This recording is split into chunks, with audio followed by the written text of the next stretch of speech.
Rather than stop the inflation, in 1971, President Richard Nixon refused to redeem any more dollars. I directed Secretary Connally to suspend temporarily the convertibility of the dollar into gold or other reserve assets, except in amounts and conditions determined to be in the interest of monetary stability and in the best interest of the United States.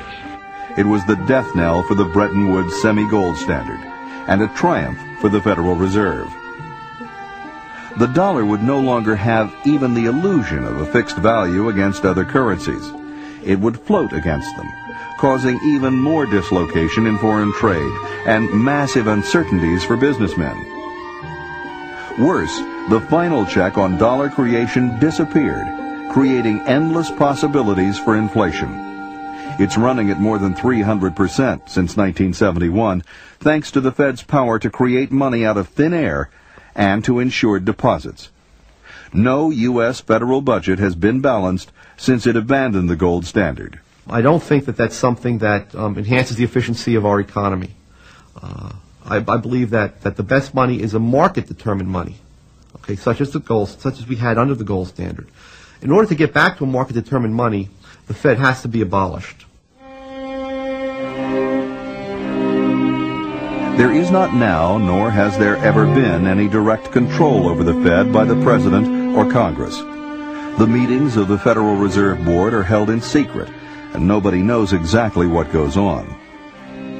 If you watch the business report every night, commentators are constantly speculating about what the Fed might do. All eyes were on Washington today as the Federal Reserve met to decide the future direction of interest rates. Most economists expect the Fed to leave monetary policy unchanged.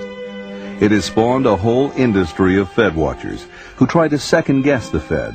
The Federal Reserve has been surrounded by secrecy ever since its planning, its installation, and its operations to the present day.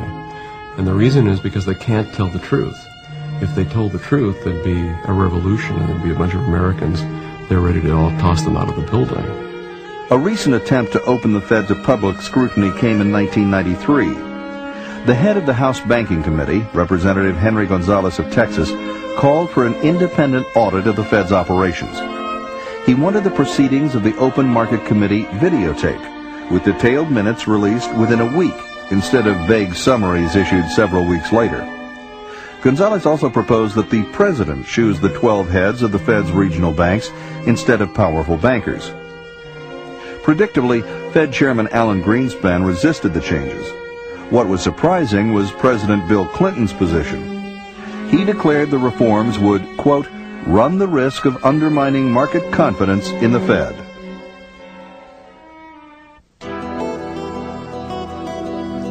After the Mexican government inflated and devalued the peso in 1995, the Mexican economy went into a tailspin. Alan Greenspan lobbied Congress and the Clinton administration for a $52 billion bailout.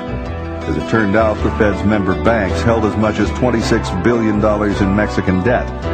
With no choice in the matter, American taxpayers and savers paid the bill.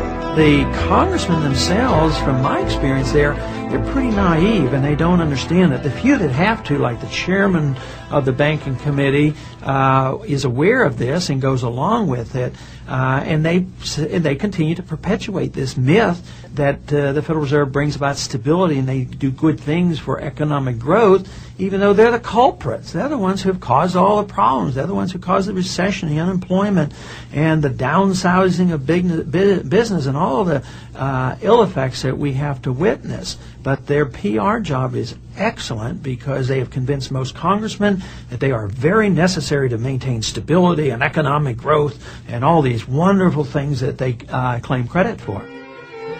It is clear that the United States cannot rely on Alan Greenspan or any other Fed chairman to fight the chronic inflation that has wrecked our savings, distorted our economy, redistributed income and wealth, and brought us devastating booms and busts. Despite the established view, Greenspan, the Fed, and big commercial bankers are not the inflation fighters they pretend to be. The Fed and its allied banks are not part of the solution to inflation in the business cycle. They are the problem itself. To limit chronic inflation and boom-bust business cycles, the currency must be backed 100% by gold. That would remove the Fed's ability to print money, which amounts to no more than legalized counterfeiting. Instead, there would be a monetary system where gold serves to anchor the dollar, rather than the fiat reserves created by the Fed. If we were to establish a real gold standard, the average American family would benefit tremendously. First of all, there'd be more jobs, better jobs, more secure jobs, more business opportunities, no more business cycle, no more recessions and depressions.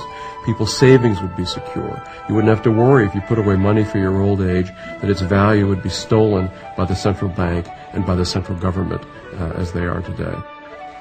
Under a 100% gold standard, there would be no place for fractional reserve banking. For checking accounts and other demand deposits, the banks would keep reserves on hand to meet depositors' claims. Banks would receive a fee from their customers for keeping their gold. In loan banking, investors would hand over their money for a fixed period of time to earn interest. Once the gold standard is in place, individual bank depositors would always have access to their money, and investors would be kept informed of their balance sheet. And at a national level, a tight rein would be kept on government spending. You have relatively price stability. You have a stable purchasing power for the money. You eliminate the business cycle. You have reasonable interest rates rather than gyrating interest rates, and you get rid of the political manipulation of interest rates and political manipulation of the money supply. And this then preserves wealth and builds wealth and allows for economic growth. It's as simple as this. Sound money means economic prosperity and limited government. Unsound money means inflation, recessions and depressions, and big government. What sort of system do we want for our families? Don't we want prosperity and security that we can hand on to future generations? Transition to a gold standard will not be easy, but as Murray Rothbard put it, the alternative is much worse. Since 1980, the Fed has enjoyed the absolute power to do literally anything it wants. To buy not only U.S. government securities, but any asset whatever. To buy as many assets and to inflate credit as much as it pleases. There are no restraints on the Federal Reserve. The Fed is master of all it controls. When we are successful, and we will be, we have a real chance at this new world order. This is the end for you, my master.